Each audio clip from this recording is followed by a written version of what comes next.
नमस्कार। देश काल में आपका स्वागत है। मैं हूं मुकेश कुमार। दोस्तों, पिछले कुछ महीनों से सुप्रीम कोर्ट के प्रधान न्यायाधीश DY चंद्रचूड़ की ज़बरदस्त आलोचना हो रही है, उनकी निंदा हो रही है और ये भी कहा जा सकता है कि भत्सना तक मामला पहुंच गया है। लगातार आलोचना इसलिए हो रही है, बल्कि आलोचना की शुरुआत तो बहुत पहले हो चुकी थी, जब वो एक के बाद एक ऐसे फैसले दे रहे थे जो आधे अधूरे थे, जिनमें एक अजीब तरह का पैटर्न दिख रहा था कि वो चीज़ों को गलत तो ठहराते थे लेकिन उसे अंत तक नहीं पहुंचाते थे, उनकी तार्किक परिणति तक नहीं पहुंचाते थे। उन फैसलों के बारे में अभी मैं बात करूंगा, लेकिन ये जो सिलसिला शुरू हुआ वो पहले गणेश पूजा के दौरान जब उन्होंने प्रधानमंत्री नरेंद्र मोदी को घर बुलाया, वहाँ से शुरुआत हुई कि आखिरकार सुप्रीम कोर्ट के जज को ऐसा क्यों करना पड़ा, क्यों किया उन्होंने, क्योंकि ये उनकी गरिमा और प्रतिष्ठा के अनुकूल नहीं था और सबसे बड़ी बात, न्यायालय की जो गरिमा होती है, जो विश्वसनीयता होती है, उसके भी खिलाफ था।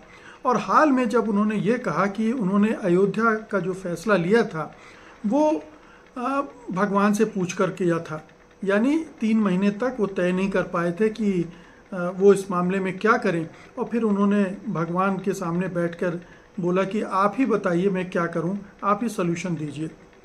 तो ये एक तरह से जो न्यायालय की प्रक्रिया है, जो संवैधानिक तौर तरीके हैं, जो कानूनी प्रक्रिया है, उससे हटकर एक अनसाइंटिफिक, अवैज्ञानिक तरीके से फैसला देने के बारे में उन्होंने कहा, जिसके बाद लोग उन पर टूट पड़े हैं। बड़े बड़े न्यायविद उन पर हमले कर रहे हैं और वाजिब हमले कर रहे हैं, क्योंकि उन्होंने चीज़ ही ऐसी कह दी है।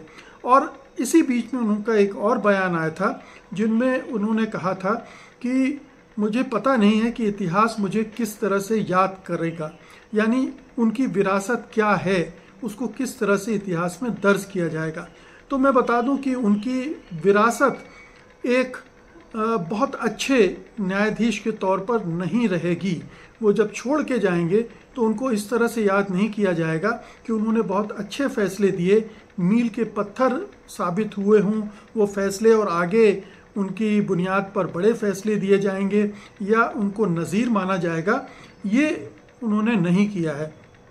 कुछ फैसले जो बार बार कोट किए जा रहे हैं उनकी आलोचना के दौरान, वो मैं आपसे डिस्कस करता हूँ, आपको एक एक करके बताता हूँ कि कहाँ कहाँ उन्होंने चूक की।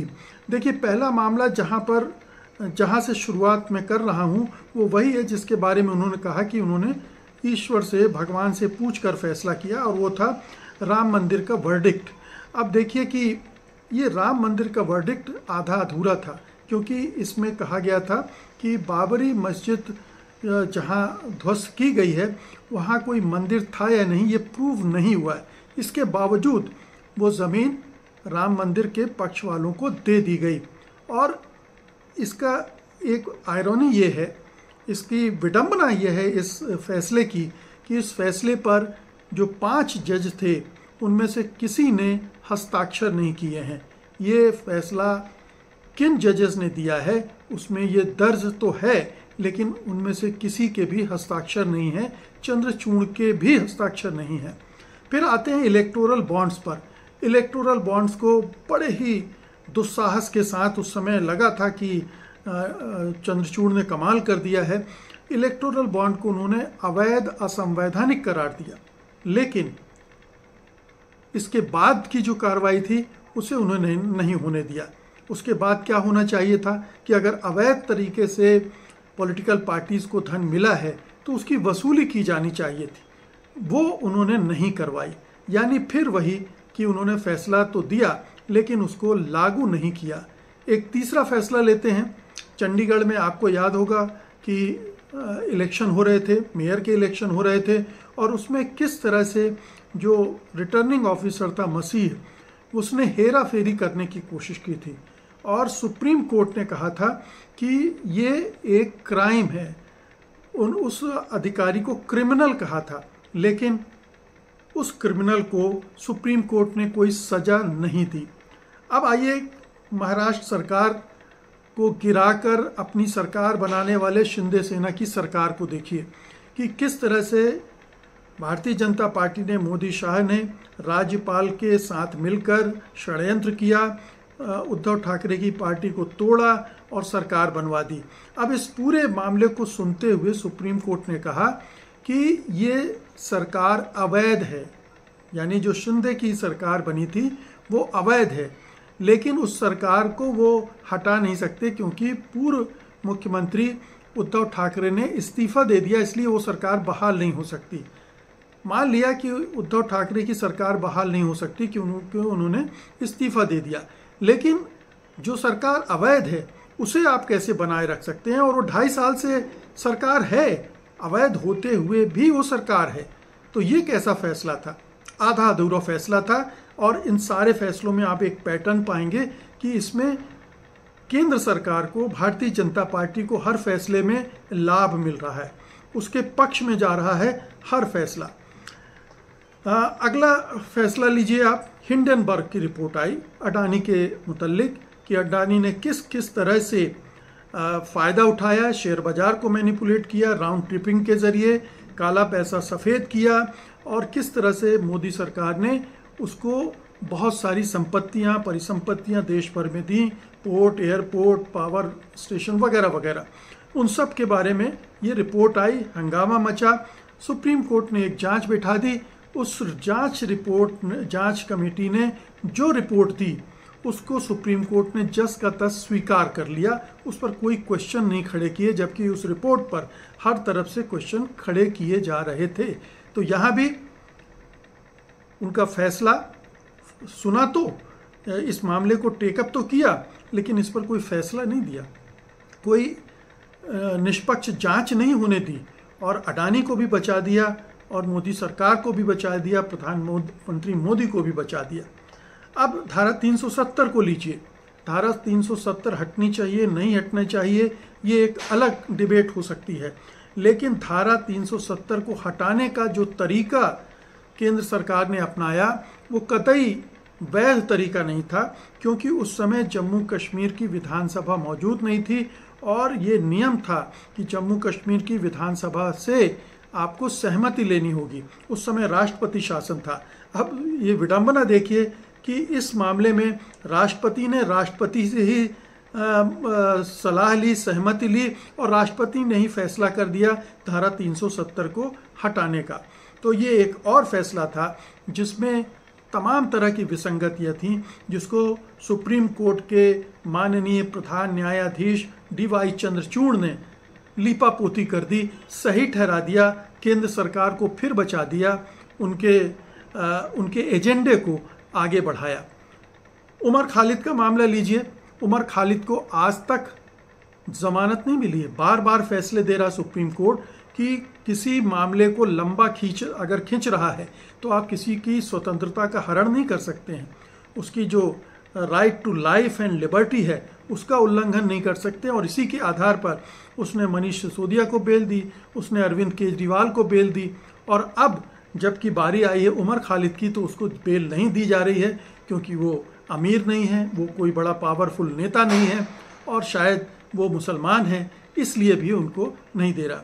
एक और मामला लीजिए, भीमा कोरेगांव का।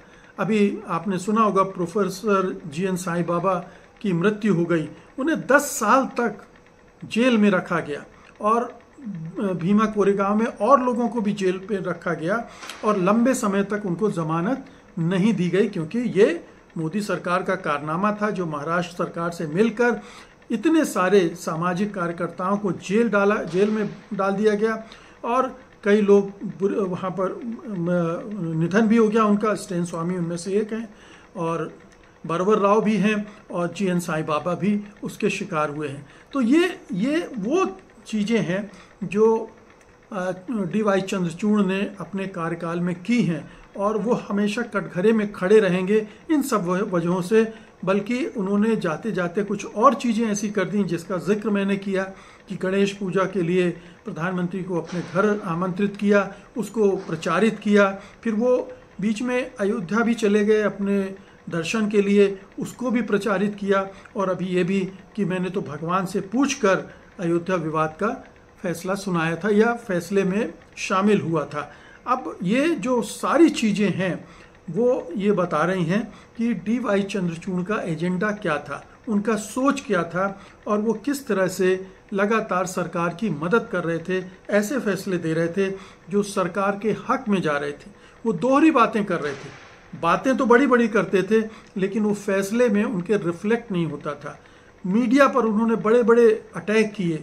बाबा रामदेव गलत दवाओं को प्रचारित कर रहे थे, विज्ञापन दे रहे थे, उनकी क्लास लगाई लेकिन उनको भी दंडित नहीं किया।